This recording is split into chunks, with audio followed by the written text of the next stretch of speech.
So while Saturday was obviously fantastic, Sunday, poor Carolynne had to go. Now, she was in the same category as you. Were you quite good friends? Was that sort of more than just saying no, that was really, really emotional, and that was tough, because that's the point when you realise this is actually a competition and somebody's leaving us.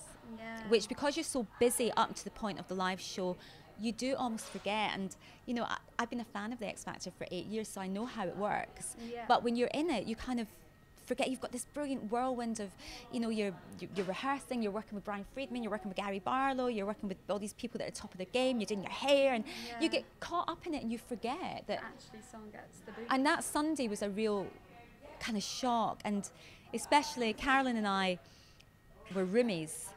So, you know, when Are you sharing a room on your own now? No one's with you? It's a very empty room now. But you know, I do actually go home most nights, because I live in London, so I go home to the children. But when I'm there, and we spend a lot of the time in there because that's our base.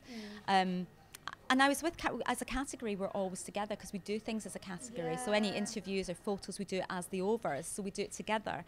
So, and we went through boot camp, we went through judges' houses. So we got very close, and we were real girly girls together. You know, we did our makeup together and our hair, and we had our chats, and we did our nails, and we had hot chocolate, and we jumped in the bed. We were really silly, and I really miss her. Now, I had a real day of missing her yesterday.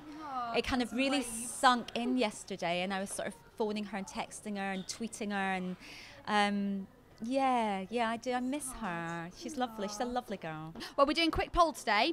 Who is the hottest X Factor finalist? Oh, well, I've got a bit of a mummy crush on James Arthur, so I have to say James Arthur. James Arthur. Well done. You got a vote of Melanie. Oh, yeah.